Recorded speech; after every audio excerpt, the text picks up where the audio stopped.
Hola, ¿qué tal? Hoy es lunes 3 de abril del 2023 y estamos en la clase 4B de Salud Mental de la Escuela Superior de Medicina de la Universidad Nacional de Mar del Plata y seguimos con psicosemiología, trastornos en la sensopercepción y algunos síndromes que estamos viendo, ¿sí? Vamos a ver también pensamiento ahora. Ahora escucho la pregunta. Estaba pensando que...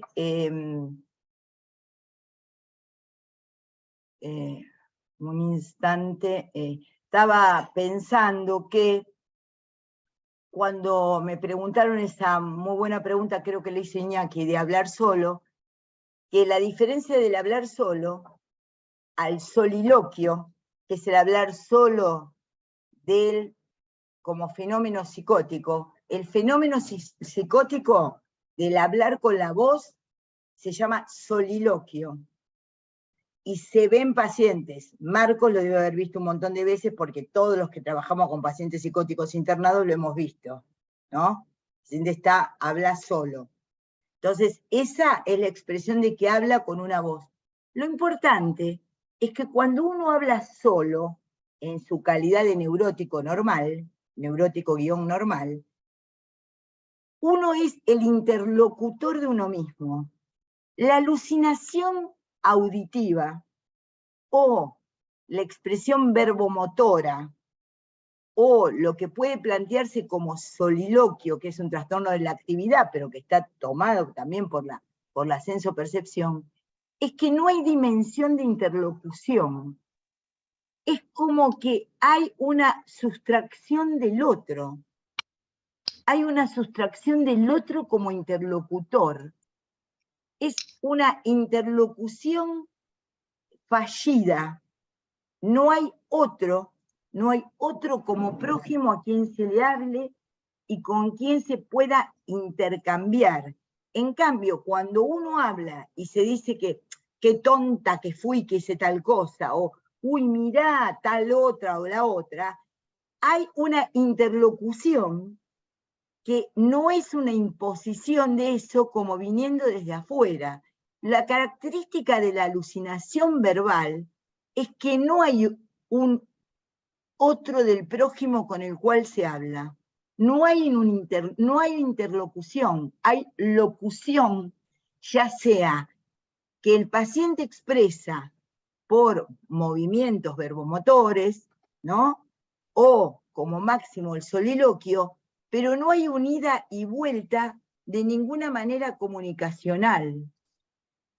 ¿Se entiende? Hay una sustracción del otro como en la interlocución. Hay locución, audición que se impone y que en general parte de órdenes, digamos, tiene que ver con órdenes o tiene que ver con voces insultantes para el sujeto. Sí, escucho la pregunta que me iban a hacer o el comentario. No sé quién lo quería hacer.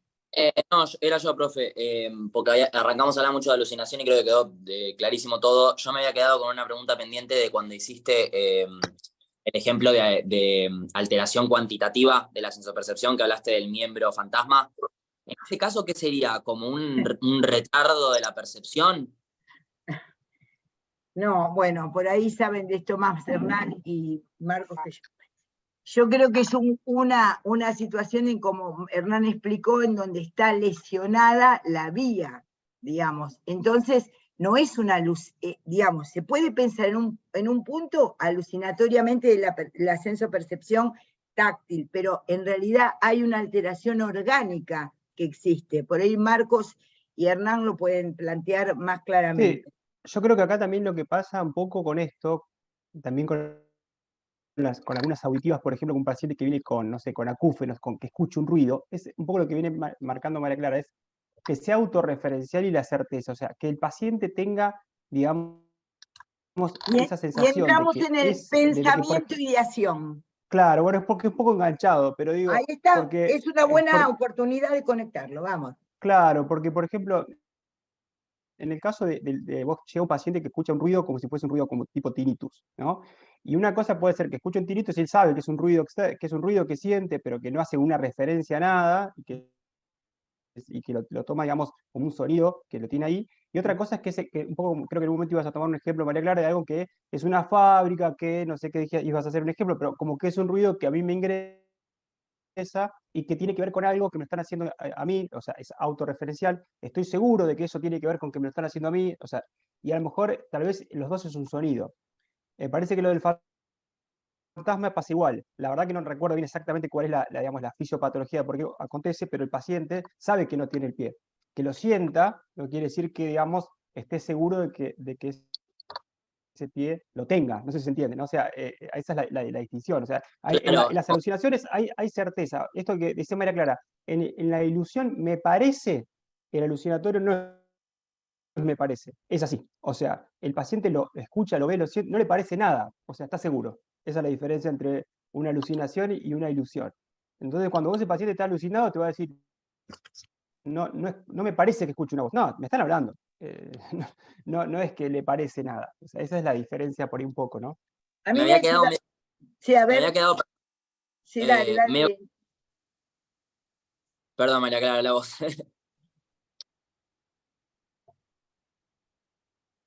Bueno, no, nada, que digo, me había quedado medio confuso porque pensé que cuando dijeron la amigo fantasma lo habían encuadrado como dentro de psicopatología, alteraciones cuantitativas. No hay una alteración psicopatológica ahí porque efectivamente él reconoce que no tiene el miembro, es más a nivel orgánico. Claro.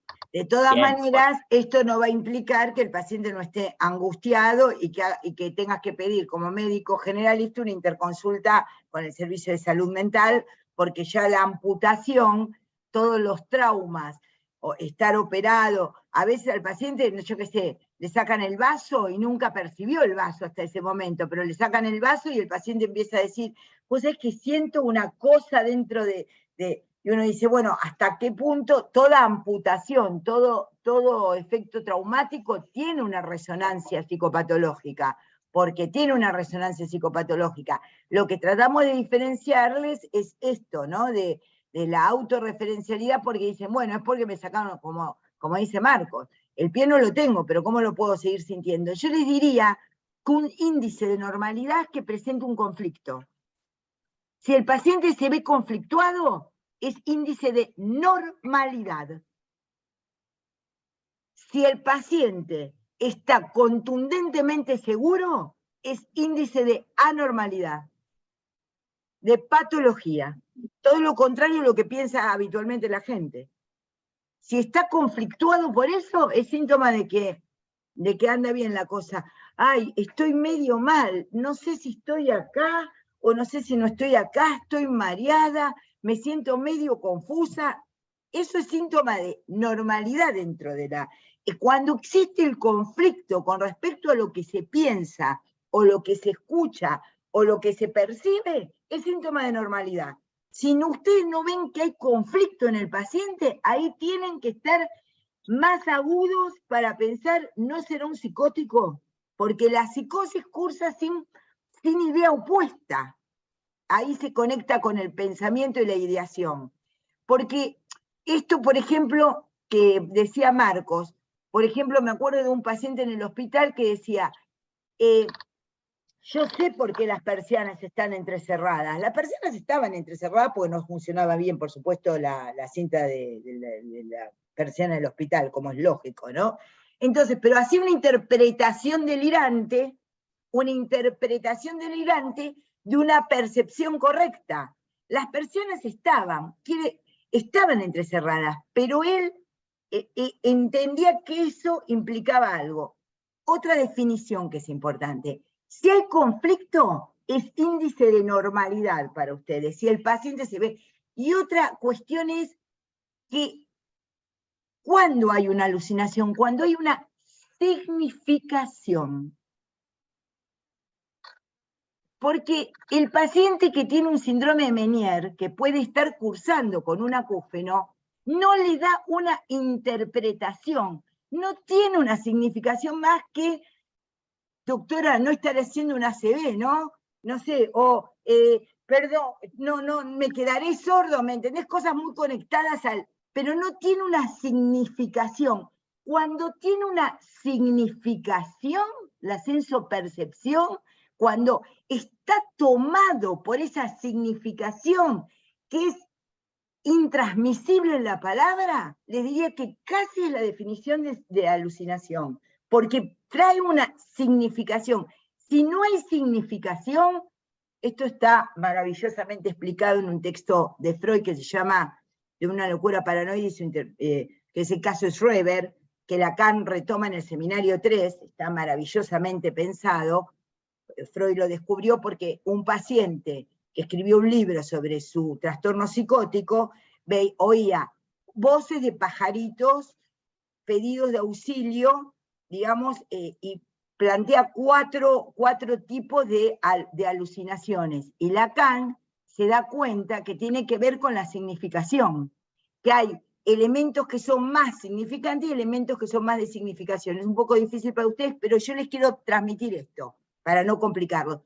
Cuando ese malestar adquiere una significación contundente, sin conflicto, y que significa un mensaje y una realidad contundente para el paciente, ustedes tienen que pensar, ¿no estará alucinado? Cuando hay conflicto, el paciente habitualmente no está alucinado. No sé qué piensan Hernán y Marcos, pero la experiencia en esto... Porque, es fundamental esto que decís, María Clara, porque la diferencia conceptual se hace desde la lectura clínica, y volviendo a esto que dice Iñaki, lo que permite diferenciar el miembro fantasma es algo que se llama agnosia. Es un tipo de dificultad en el reconocimiento de una modalidad sensitiva. Entonces, acá lo que falla en el miembro fantasma es en el reconocimiento del esquema corporal, que no tiene nada que ver con deformar un objeto, que sería ilusión, o esto que comenta María Clara, que es tradicionalmente, por más que se cuestione esta idea de la percepción sin objeto, ¿no? Del propio de la alucinación, en el sentido de la significación que se le da. No hay un reconocimiento de que hay una falla, no hay conflicto. Pero como para diferenciar, ¿no? Cuando hablamos de agnosia hablamos de una falla en el reconocimiento, como hay gente que tiene una falla en el reconocimiento es del un rostro. trastorno del pensamiento. Pensamiento y ideación. Exactamente. Por ejemplo, Profe. la proposoagnosia, que yo, por ejemplo, sufro, que es la falta de reconocimiento de las caras. Quiere decir, yo reconozco la cara de Hernán, la cara de Marcos, y bueno, ahora, si hay gente que dice, ay, yo reconozco perfectamente, era compañerita mía en sala de 5 porque le reconozco la cara. En general, yo recuerdo las enunciaciones. Alguien me dijo tal cosa. Bueno, porque es por mi entrenamiento también. Es por la práctica del psicoanálisis. Yo tengo muchísima memoria de las enunciaciones, pero no así de las caras. Antes de que hubiera softwares para reconocimiento de caras por parte de vigilar y castigar, digamos, había gente que reconocía caras, digamos, en las manifestaciones, aunque estuvieran medianamente disfrazados. ¿Por qué? Porque reconocía rasgos. Había gente que tenía esa posibilidad. Entonces, vamos al pensamiento. Bueno, el pensamiento y la ideación, ahí ustedes van a tener una clasificación, ideas normales, ideas obsesivas, ideas fóbicas, ideas imaginarias, ideas más simbólicas, ideas concretas, abstractas, pero ¿qué implica la articulación pensamiento, ideación, juicio? Que va a haber ciertas conexiones que nos permiten justamente, siempre piensen en el lazo social, poder hablar con los otros, poder, aunque discutamos quién es mejor, River o Boca, Cristina o Macri, no importa, podemos discutir determinadas cuestiones, pero nos mantenemos en cierta forma en la conexión, no porque uno no tenga razón o no, porque justamente el trastorno psicótico es perder la interlocución y cierta frecuencia en donde la significación no nos invade. Cuando al paciente lo invade una significación irrefutable, eso está o movido por una alucinación o está en otro momento que se llama delirio, que es justamente un trastorno del pensamiento por un juicio alterado. Entonces, ahí ven cómo vamos pensando cómo alguno de los fundamentos, por ejemplo, si yo les tuviera que decir, ¿qué es un delirio? Es un trastorno del pensamiento, dicen los clásicos, los psicosemiólogos clásicos, movidos por la perturbación del juicio. Ahora bien, yo podríamos decir, yo tuve una vez un paciente que creía en los ovnis, ¿no? Entonces había creado una sociedad que se llamaba Sociedad de OVNIs Marplatenses. No era Sociedad Marplatense de OVNIs. No, ¿me entienden cómo había puesto el adjetivo? Entonces uno puede decir, yo qué sé si hay ovnis o no, objetos voladores no identificados, se supone que sí, que algunos son satélites que la gente interpreta como que son marcianos. Ahora, se puede tener esa idea, pero el delirio, ahora cuando pensamos en el juicio, pensamiento, ideación, ¿qué es? Es un problema también de la significación.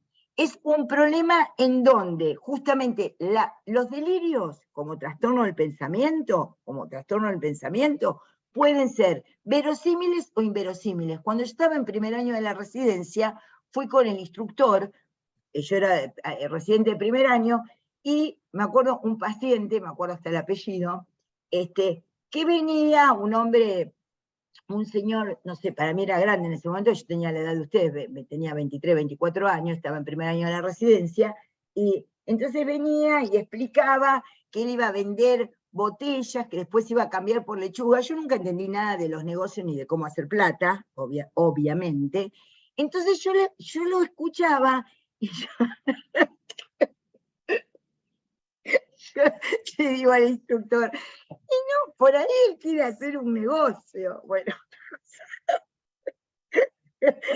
entonces el instructor era el doctor Velasco. Entonces me dice, escúchame, Areta, yo de negocio tampoco sé nada, pero hay algo, la posición es justamente, ¿qué es un delirio? Algo que tiene un delirante. ¿Y qué es lo que ustedes se tienen que fijar?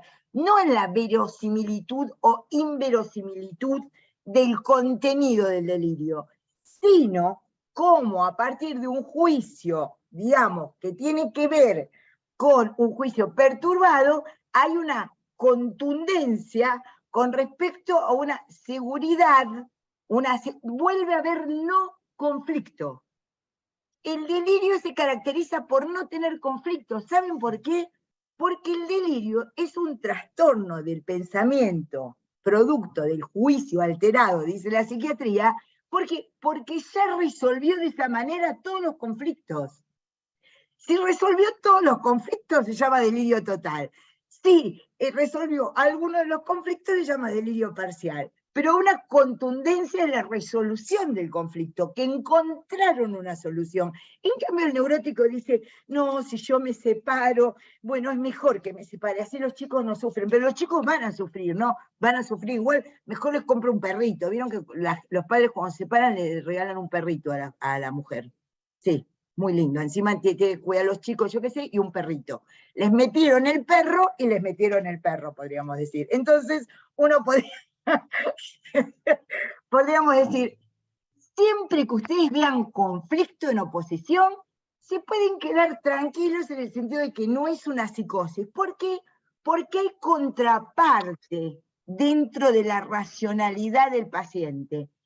Y digamos, cuando vemos nosotros estos síndromes, porque hay síndromes muy alucinatorios, quiere decir que están donde lo que prevalece es el trastorno sensoperceptivo, y hay trastornos más delirantes en donde lo que prevalece es el problema en el juicio, racionamiento y ideación. Entonces, pero ¿cómo diferenciar una percepción normal de una anormal?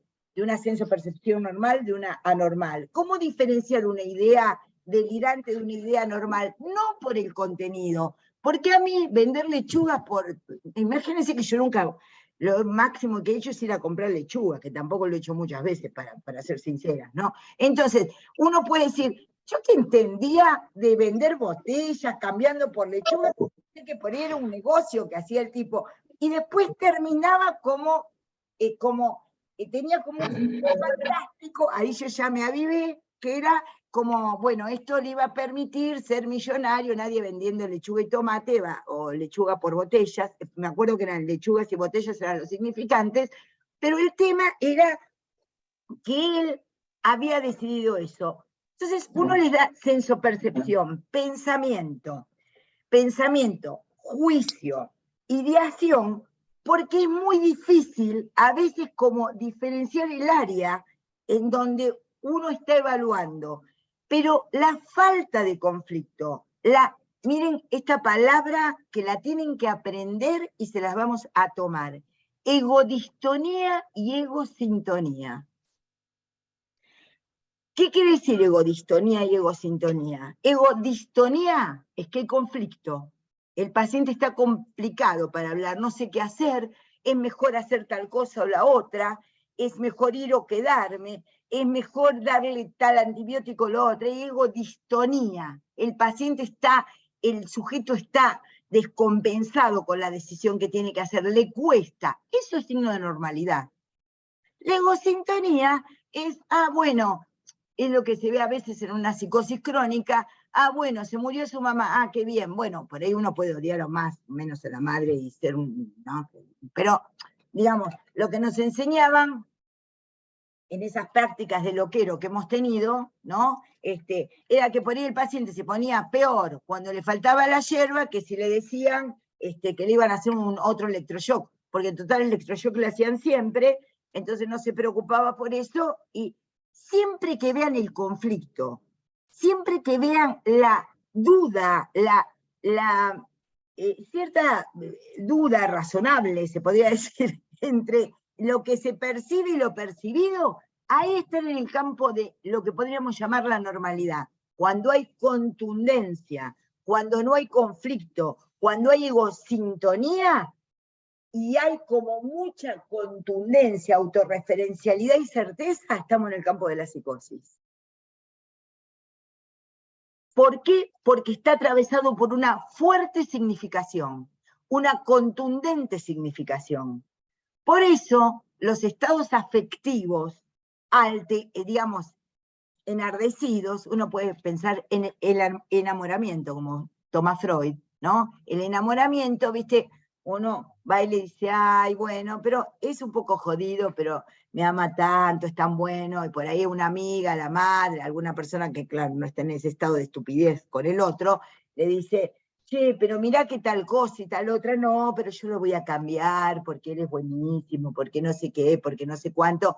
Y Freud dice, bueno, el estado de enamoramiento es, por ejemplo, un estado ilusionado. Porque no es que deja de ver la piba, el pibe o le pibe como es el otro, pero tiene cierta entusiasmo por suponer que eso va a ser cambiado.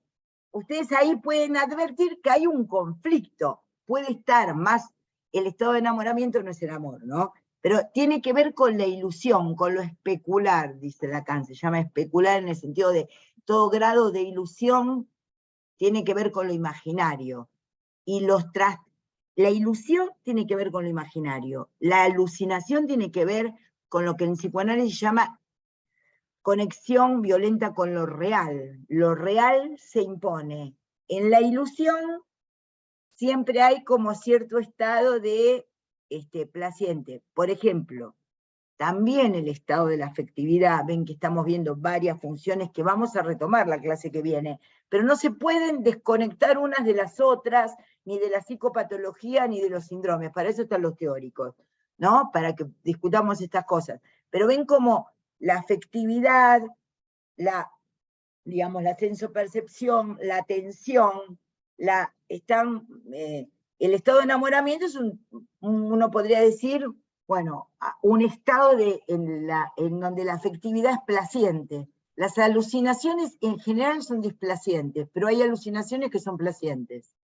Cuando el delirio es erotómano, tenía un paciente en el hospital cuando yo era residente que decía que la dueña la hija del dueño del kiosquito de diarios que él quería tener estaba enamorado de él. Se llama delirio erotómano. Entonces que se iban a casar tal día. Entonces el residente espera a que llegue tal día y le dice, ve, ayer fue, o antes de ayer fue 30 de marzo y no se casó con usted. No, le dice el tipo, porque ya no dijo pospuso, prorrogó porque no sabía ese verbo, pero pero castinó tampoco, lo dejó para otro momento, lo que pasa es que usted no se enteró. O por ejemplo, un caso que también vimos en el hospital, que lo conté el año pasado también, las gaviotas que hablaban, ¿no? Le hablaban al paciente, las gaviotas le hablaban al paciente, le decían lo que tenía que hacer, se tenía que tirar al mar o no, le decían pelotudo, yo qué sé, y cuando, bueno, fue medicado, se estabilizó en el delirio, uno dice, bueno, ¿eso se corrigió? No, y el paciente lo que decía era, sí, las gaviotas hablaban, pero claro, mire si yo le voy a estar entendiendo todo lo que dicen. ¿Ven cómo sigue estando presente ese problema? Entonces, todas las funciones que estamos viendo están atravesadas por el lenguaje, por una posición del sujeto ante el lenguaje y el discurso. ¿Sí? Entonces, todo lo que tenemos que evaluar es por lo que dice y hace el paciente. No tenemos ningún alucinómetro, no pueden, si ustedes tienen la duda de si un paciente está hipoglucémico, le sacan sangre, lo mandan. No, acá los únicos que pueden hacer diagnósticos por la entrevista. Acá la clínica en psiquiatría, en psicopatología, en salud mental, la clínica, si siempre es soberana, en salud mental la clínica es soberanísima. La clínica es lo que conduce. Entonces, por eso son tan detalladas las funciones psíquicas que plantea cada autor. Hubo gente que era magnífica en las descripciones, en las clasificaciones, de cómo planteaban tal o cual tema psicopatológico, que a mí me interesa muchísimo, pero bueno, les estamos dando salud mental dentro de lo que es la currícula innovada de medicina general, ¿no? Pero hay autores que es impresionante las descripciones y las organizaciones nosográficas que arman. Son impactantes. Bueno, a ver, ¿por dónde se...? Yo le quería hacer una pregunta. Sí, ¿quién es yo? Gustavo. Gustavo Goyeneche. Sí. Sí. ¿Cómo te va, Gustavo? Cuando nosotros ya intervenimos y el paciente está más estable. Sí. Gustavo, ¿estás con cámara? Sí, ahí la puse. Bueno, habla, sí. ¿Se ve? No, se me vino esa duda de cuando nosotros intervenimos y el paciente ya está más calmado, estabilizado, digamos. ¿Ellos recuerdan la alucinación? Sí, habitualmente sí. Lo que pasa es que ustedes, claro, por ahí si no hacen la especialidad, no lo ven al paciente más calmado después. O ven al paciente calmado que tiene que operarse de vesícula, por ejemplo. Sí, por ejemplo, de diferente manera, porque la experiencia de la alucinación es una experiencia subjetiva trascendente, casi diría inolvidable. El tema es que te dicen, sí, cuando yo estuve mal, que me dieron el lopidol o la risperidona, sí, por ejemplo te hablaba esto de las gaviotas porque es así, porque recordaba una alucinación, pero sí, lo dice, pero el problema es que ellos hasta pueden aprender la palabra alucinación. Los pacientes de los hospicios sabían más psicosemiología que nosotros.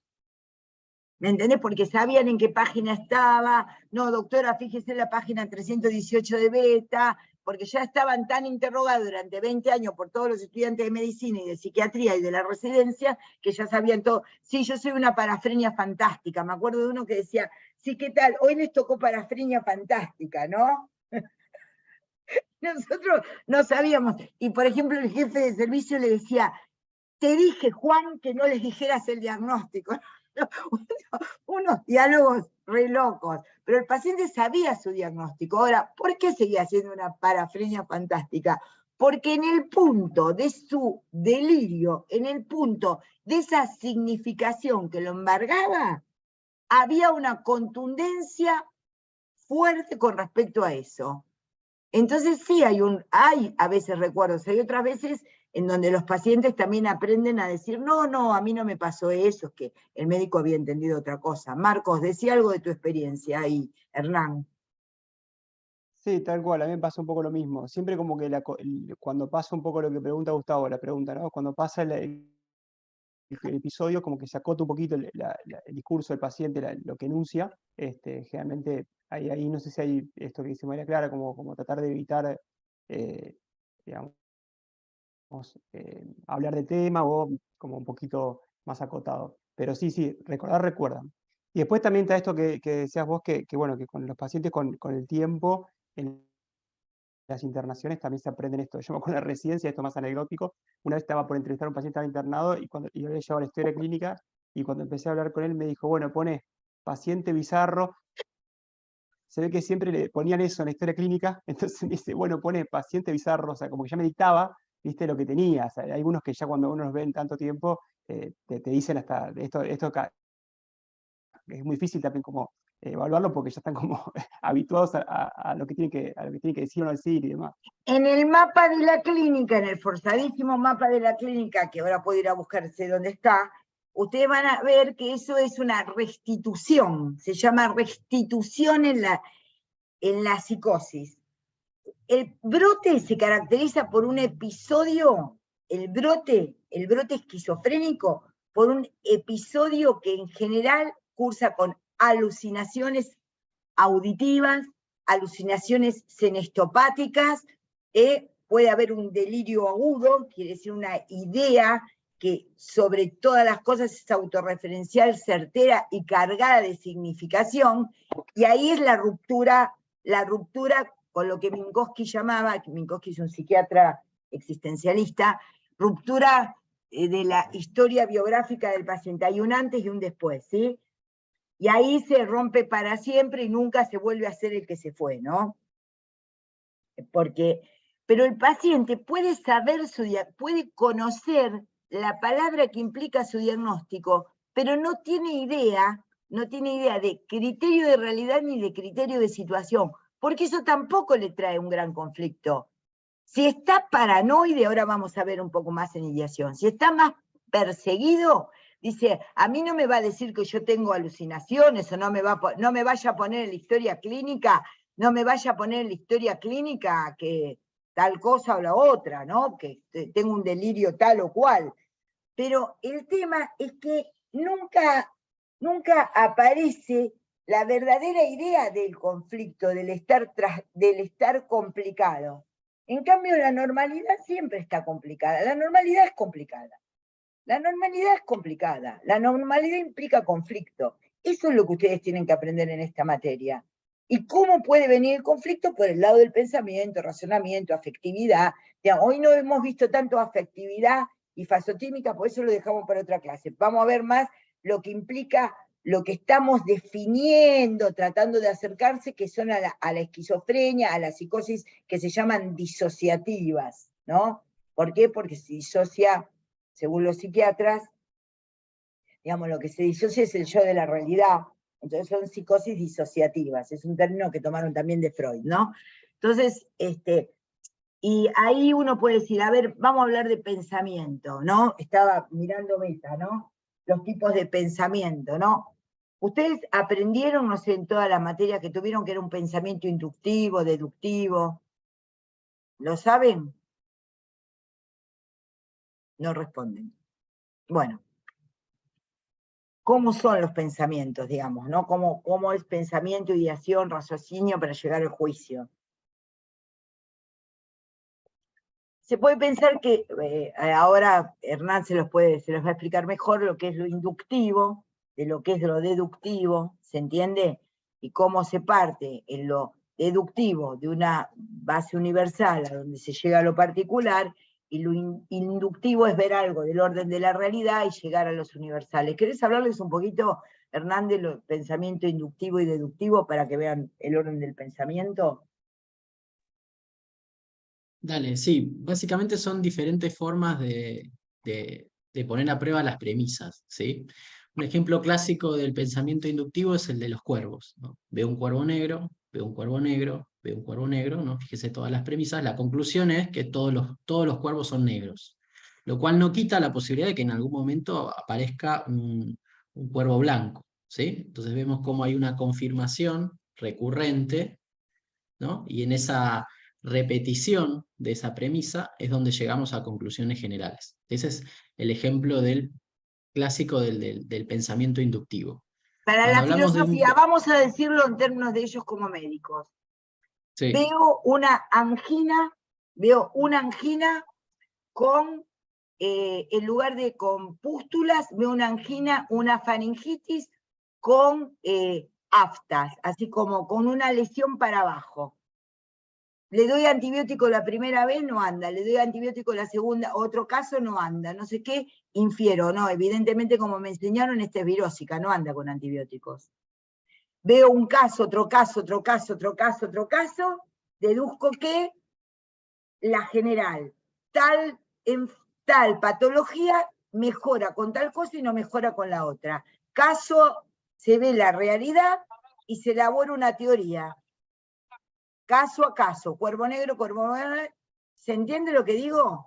A ver, ustedes, por ejemplo, los ABP, ABC, lo que están viendo de clínica, ustedes dicen, bueno, está, la diferencia entre, está con fiebre, ¿no?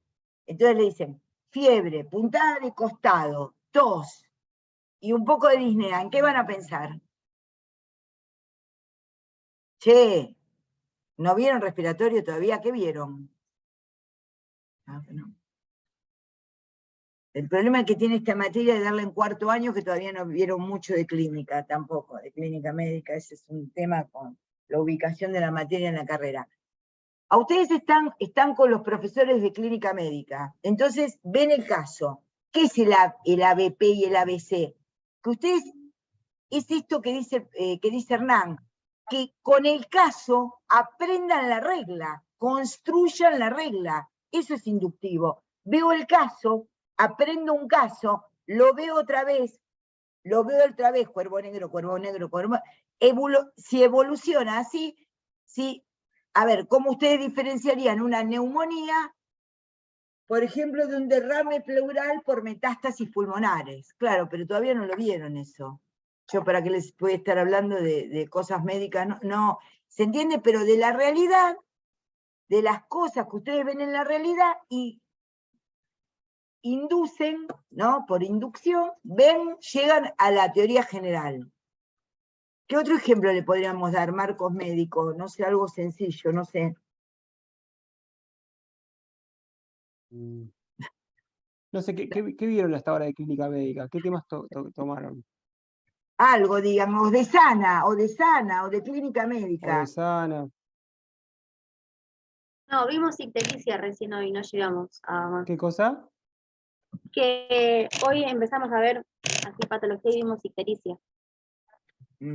Empezaron por digestivo, ictericia. Bueno, Mm. tiene ahora ictericia, cuando yo le dé la definición, ¿ustedes qué aprendieron? ¿Qué es la ictericia, por ejemplo? La coloración amarillenta de piel y mucosas, ¿no? Muy bien, un signo, dice Daira. Muy bien, Daira Titarelli. Muy bien, es un signo clínico, porque es un observable. Ahora, si ustedes ven coloración amarillenta de piel y mucosas, lo ven en uno, lo ven en otro, lo ven en otro, van a aprender a hacer diagnósticos presuntivos de a qué tienen que pensar por prevalencia que corresponde a ictericia. Si ustedes la ven en un recién nacido, no van a pensar que la ictericia es porque tiene cálculos hepáticos, van a pensar que es por una hemólisis, claro, pero todavía no saben de eso. Claro, es por una hemólisis del recién nacido. Entonces es... Sí. Ah, ¿lo vieron? Sí, que no. Muy bien, bueno, muy bien. Entonces, vamos a ir otra vez a lo que les está explicando el profesor López Morales. Ustedes ven casos, entonces hemólisis, nosotros la clasificábamos, no sé, Marco, y seguirá clasificando así como prehepáticas. Las ictericias prehepáticas, hepáticas y poshepáticas. Sí. Entonces, ven el caso y llegan a, si ustedes ven un niño amarillo y otro niño amarillo, ¿qué piensan? Ahí alguien puso Daira, creo. incompatibilidad RH. ¿Ven? Del caso llegan al diagnóstico. El diagnóstico es cuando veo en recién nacido coloración amarillenta de piel y mucosas, debo suponer que es una incompatibilidad RH. Eso es lo inductivo, del caso a la ley, del caso a la conclusión, de la realidad a la conclusión general. Eso es lo inductivo. Y después, por ejemplo, acá sí estamos viendo un poco, perdón, María Clara, viendo un poco lo que estamos viendo. Yo veo un paciente en un brote con alucinaciones verbomotoras, en otro brote alucinaciones verbomotoras, otro brote alucinaciones verbomotoras. ¿Qué piensan que podrían saber desde lo inductivo? ¿Qué podría ser? ¿Qué cuadro correspondería? ¿Una histeria, una esquizofrenia o una intoxicación? Intoxicación. Una intoxicación por alcohol, alcohólica. ¿Cuál de las tres es correcta? ¿Esquizofrenia? Claro. ¿El resto? Bueno, está bien, ¿no? O sea, es un poco esto. A partir de algo vamos a hacer una inducción, porque tenemos idea de que inferir el cuadro. En cambio, ahora va Marcos por lo deductivo, y yo les doy el ejemplo médico, Marcos y yo le damos el ejemplo médico. Ahora, Hernán les dice que es pensamiento deductivo. En el pensamiento deductivo hacemos un trabajo distinto, ¿no? Recuerdan que recién hacíamos caso, caso, caso, observo un resultado, llego a una regla general. Ese era el pensamiento inductivo. Cuando hablamos del pensamiento deductivo, partimos de una regla general. Por ejemplo, todos los pacientes con psicosis tienen alucinaciones verbomotoras, ¿sí? Con esquizofrenia. Esquizofrenia, perdón. El caso, este paciente presenta alucinaciones verbomotoras. Resultado, este paciente presenta esquizofrenia. Se dan cuenta que vamos de una regla general al caso y del caso al resultado, ¿sí? Que sería nuestra conclusión. Vamos a hacer currículo integral a full. Cuando leen del libro, en general tienen que aplicar pensamiento deductivo. El libro les enseña la regla general y ustedes lo tienen que ver en el caso. Cuando ven ABC y ABP, ¿en qué están? En inductivo. Por el caso, llegan a la regla. ¿Se entiende o no? Bueno, esas son las formas de pensar. También hay por analogía, ¿no? Comparaciones. Cuando ustedes no saben una definición en un examen, por ejemplo, el profesor les pregunta, no, nosotros les preguntamos, ¿qué es una alucinación?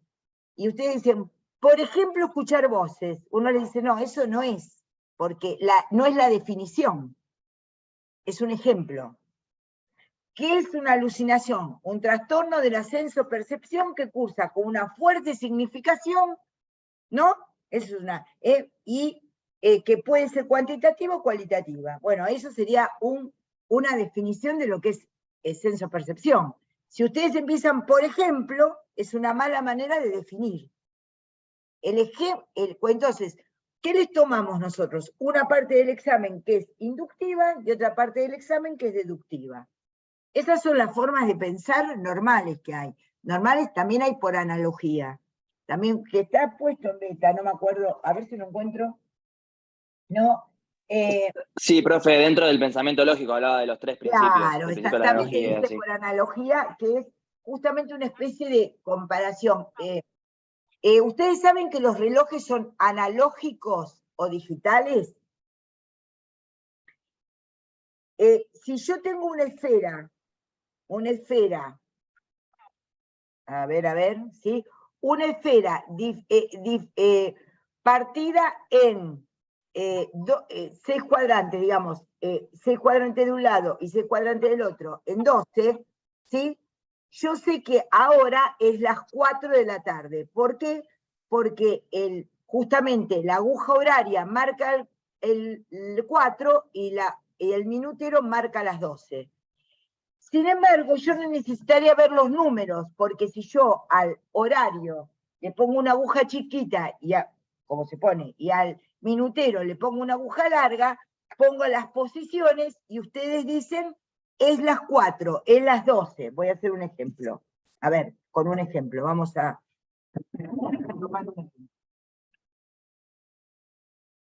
Como en inglés, chicos, como les enseñaban las teachers en inglés.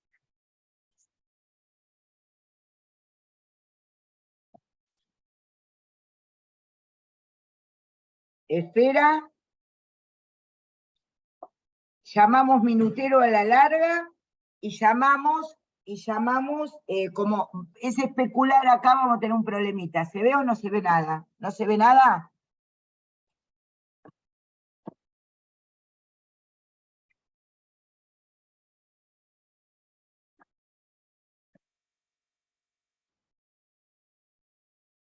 Sí. ¿Ahora se ve? Si yo les pongo... Sí, se ve, ahí sí se ve. Sí, no, ya sé, ahora lo sube, Paula, Paula ya lo sube en el trabajo práctico, es el sobre la semana pasada. Si yo les pongo ahí, ustedes pueden leer las 3, según como ustedes lo vean especularmente, puede ser también las 9, ¿sí? Bueno, esto es un mecanismo analógico, esto es analógico, de algo que tengo que inferir otra cosa, de un sistema paso a otro. Digo, son las 3 de la tarde, las 3 p.m., o puedo decir son las 15 horas, o según como ustedes vean, las 9. Paren un poquito. Pasamos al tutorial. Eso es analogía. Ustedes pasan de un sistema a otro. En cambio, cuando ustedes ven los relojes digitales, ven 9 o ven 3 de la tarde, ven los números. No tienen que establecer comparación de un sistema a otro. Por ejemplo, la interpretación. Me acuerdo de un colega muy inteligente. Uno puede estar, que me contaba una cuestión que no se había entendido para nada. Él estaba atendiendo a un psicoterapeuta y hace una alusión a Borges, ¿no? En un cuento que cuenta Borges en relación a Las Mil y Una Noches, en donde alguien se encuentra con la muerte. Él le quería decir mediante ese cuento, le quería contar mediante ese cuento, que uno tiene que saber que a veces se encuentra con el destino y que él estaba forzando un poco el destino. La otra persona que no le entiende nada, a veces es una analogía, pasar del cuento a la realidad, como las moralejas. Las moralejas son por analogía. Entonces la persona con la que está hablando le dice, sí, yo entendí, Francisco, de qué me está hablando, de que para ser psicoanalista es muy importante leer a Borges. No entendió nada. Si yo les digo, hay un zorro con unas uvas verdes, con unas uvas, quiere tomar las uvas, salta y no lo logra, y al final termina diciendo, pero estaban verdes. ¿Qué deducción sacan ustedes de eso? Que algunos que se frustran en sus objetivos, luego desprecian los mismos. No van a decir que ¿qué significa? Lo que significa ese cuento, esa leyenda, esa moraleja, es que las uvas verdes dan diarrea. Cambiaron un relato y entendieron otro relato. Cambiaron de la forma del minutero y el horario a un número. Esto es re importante que ustedes lo sepan como médicos. Porque como médicos lo van a usar un montón de cosas, si no entienden ni un grafo de dispersión de la población, ni prevalencia de las enfermedades. Si ustedes no entienden qué es el proceso deductivo, inductivo, analógico, no pueden seguir pensando cosas más complicadas dentro de la medicina. Y les quiero decir algo, el problema no es lo que ustedes pueden entender de libros complejos y de cosas que se rompan la cabeza, sino que el paciente en su presentación siempre es el más difícil de los textos. No hay cosa más difícil que entender a otra persona. Uno, para el psicoanálisis estudia cosas muy, muy complicadas, para la psiquiatría también, porque es una disciplina, son prácticas complejas, son prácticas complejas. La medicina también es una práctica compleja. Entonces es muy importante que ustedes entiendan que estas cosas difíciles se las damos porque lo más difícil es entender la cotidianeidad del paciente. Ustedes pueden despachar al paciente sin entender nada, pero eso no es una consulta médica, eso no es un acto médico. El acto médico es captar la complejidad que trae la cotidianeidad que parece sencilla. ¿Me entienden lo que les digo, pibes y pibas? Y pibes. Bueno. Bueno, vamos a seguir la próxima clase con todo esto que Dios dirá cómo titularemos, pero vamos a seguir con pensamiento, sensopercepción, psicosis, neurosis, para ir aprendiendo estas cosas. Ahora le sube el Hernán el trabajo práctico, ¿sí? Bueno, espero que les vaya bien. Gracias, profe, hasta luego. Gustavo, sí, eso lo vemos la semana que viene, no, pero eso lo tenés que pensar así. Eso es en la psicosis crónica. La marca, por supuesto, es un gran logro de Beta. La bulia como trastorno, la bulia es la marca de que la psicosis es antigua. Sí, pero eso lo vemos la semana que viene. Chau, nos vemos la semana que viene. Que les vaya